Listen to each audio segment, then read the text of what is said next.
Assalamualaikum warahmatullahi wabarakatuh. Alhamdulillah, wassalatu wassalamu ala rasulillah wa wala wa ba'dah.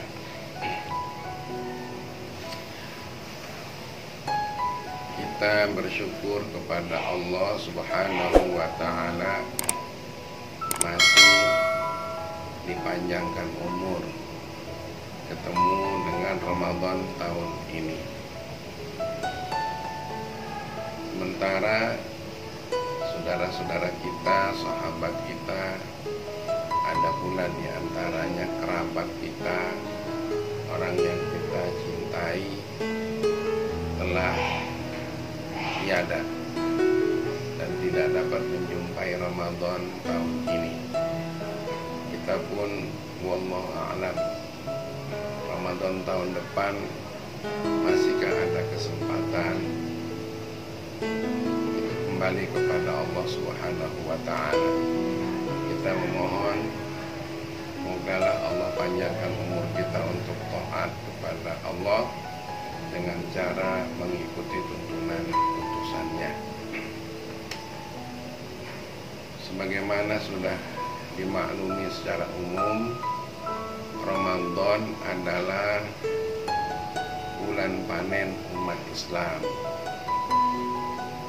Sebagaimana sabda Rasulullah sallallahu alaihi wasallam, "Lau ta'lamu ummati ma fi Ramadan, latamannau an takuna sanatu kulluha Ramadan."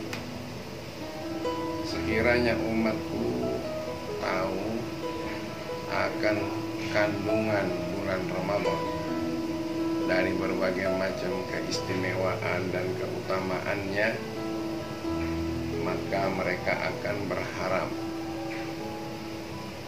tidak ada bulan lain sepanjang satu tahun kecuali semuanya Ramadan. Mengapa demikian? Li'annal hasanati fihi mujtami'ah. Segala macam amalan yang baik pada bulan Ramadan itu pahalanya ditumpuk-tumpuk, pengertiannya tidak lagi dilipat gandakan atau dihitung, tapi tanpa dihitung Allah akan memberikannya secara bertumpuk-tumpuk. Ada juga yang sifatnya dihitung dari berbagai macam komponen ibadah itu sendiri, mulai daripada bakti sama orang tua misalnya, sejak dari persiapannya dan dari susahnya untuk melakukan bakti itu, atau nilai-nilai nominalnya, tidak ada yang terlewatkan oleh Allah, tapi semuanya itu dikumpulkan untuk jadi alasan menaburkan pahala yang tanpa terhingga. Karenanya di bulan Ramadan ini, selagi ada kesempatan untuk berbuat baik, setidaknya senyum pada orang lain, memberikan salam, kemudian menyenangkan hati orang lain. Apalagi lebih dari itu, ada hadiah, ada pemberian sedekah. Lebih-lebih saat ini Ramadan 1441 ini, Allah memberi perbedaan dengan kita karena adanya corona atau wabah virus, di mana saudara-saudara kita kaum muslimin diantaranya ada yang lebih susah dari kita secara ekonomi, karena memang ada aturan pemerintah. Menurut para ahli medis, kita harus ada penjagaan jarak, tidak dikenankan adanya kerumunan. Bahkan jamaah di masjid, Jumatan di masjid juga dianggap satu kerumunan, sehingga menyebabkan orang lebih baik di rumah saja dan karena tidak ada upaya dalam rangka pencarian nafkah, maka mereka ada yang sangat membutuhkan. Manakala itu kita mau membaginya dan terasa ada susah, ada berat juga, ada berhitung juga, karena kita pun mungkin halnya sama. Tapi kalau itu dilakukan, maka pahalanya tidak lagi dilipat gandakan, tapi ditumpuk dan ditumpuk, diganda dan diganda, sehingga tidak lagi mampu untuk kita hingganya. Karena itu kesempatan di bulan Ramadan ini dengan kondisi COVID-19 Corona ini dan dengan keadaan rakyat yang makin berat ini, manakala kita bisa memaksakan untuk beribadah, maka inilah kesempatan yang luar biasa. Itu yang pertama. Dan yang kedua,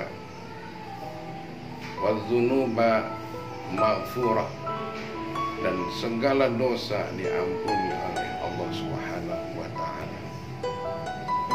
Bukan berarti di bulan lain Allah tidak ngampuni, tapi di bulan ini Allah lebih mudah, Allah lebih suka, lebih gembira untuk mengampuni hamba-hambanya, tentu yang mau meminta ampun kepada Allah Subhanahu wa ta'ala. Oleh karenanya, walaupun kita tidak tarawih di masjid karena ingin meninggalkan kerumunan, tapi tarawih di rumah atau di tempat lain dengan keluarga yang mestinya kita itu bisa berjamaah orang banyak, tapi dalam hal ini berjamaah dengan keluarga inti atau anak cucu saja, maka janganlah menyurutkan kita untuk senantiasa beribadah sekaligus memohon ampun kepada Allah Subhanahu wa ta'ala. Insya Allah janji Rasulullah dengan hadisnya yang saya baca tadi, tidak akan ada dosa kecuali diampuni oleh Allah Subhanahu wa ta'ala. Jangan kecil hati, dosa yang ada pada kita besar sekalipun dosa itu, selain daripada musyrik, Allah akan mengampuninya. Tidak ada semua orang yang di dunia ini kecuali semuanya berdosa. Sebaik-baik orang adalah orang yang kena dosa kemudian tobat dengan dosanya itu. Semoga kita tergolong orang yang bertobat. Dan yang ketiga, keutamaan Ramadan ini, innad da'awati mustajabah. Seluruh doa yang kita panjatkan, segala doa yang kita pohonkan kepada Allah, dikabulkan oleh Allah Subhanahu wa ta'ala. Jangan lupa, doa yang pertama minta ampun kepada Allah. Doa yang kedua minta kelezatan beriman, sekaligus kemanfaatan ilmu yang ada pada diri kita. Apapun ilmunya, semoga ilmu itu bermanfaat. Cirinya ilmu bermanfaat, ilmu yang meningkatkan ketakwaan kita kepada Allah, yang menyebabkan kita lebih cinta akhirat daripada menyengsami dunia. Ilmu yang mengenalkan kita kepada Allah, dan Allah menjadi ilmu bagi kita, bagi pengetahuan kita. Itulah ilmu yang bermanfaat, sehingga kita menjadi rindu dengan janji Allah dan takut dengan ancaman Allah. Kemudian yang berikutnya, mintalah diberinya kelezatan iman, kenikmatan Islam. Tidak hanya menikmati kehidupan yang kita suka, tetapi lebih daripada itu, kita pengen dapat nikmatnya Islam, lezatnya iman. Doa yang ketiga, minta dilepaskan dari fitnah dunia dan akhirat yang sekarang ini lagi bertebaran fitnah di mana-mana. dan jangan lupa berdoa untuk dirinya sendiri, yaitu mintalah fasilitas hidup yang banyak dari Allah, anak keturunan yang banyak, tetapi juga soleh-soleh. Jangan takut. Wa ma min dabbatin fil ardi illa 'ala Allahi rizquha. Tak ada makhluk yang merambat di muka bumi ini kecuali rezekinya dari Allah. Makin banyak anak, makin banyak cucu, makin banyak pula rezekinya. Dan terakhir, doakan semua orang yang berjasa agar kita, terutama ayah, ibu, guru, semua kerabat, sahabat, dan siapa saja yang pernah berjasa, sekalipun hanya sekedar meminjamkan sebilah pisau untuk memotong rumput dan kita bisa memotongnya, itu sudah berjasa. Mudah-mudahan dengan doa yang kita lakukan ini dikabul oleh Allah, dan Allah akan membalas dengan amalan yang kita lakukan. Al-jaza min jinsil amal. Balasan itu sesuai dengan perbuatan. Buat baik dibalas baik, buat buruk, naudzubillah, Allah akan balas keburukan. Mudah-mudahan demikian, dengan keutamaan Ramadan ini kita akan dapat yang dijanjikan oleh Allah Subhanahu wa Ta'ala. Mohon maaf lebih kurang. Billahil hidayah wa taufiq wal inayah. Wallahul muwaffiq ila aqwamit thoriq. Wassalamualaikum warahmatullahi wabarakatuh. Waalaikumsalam.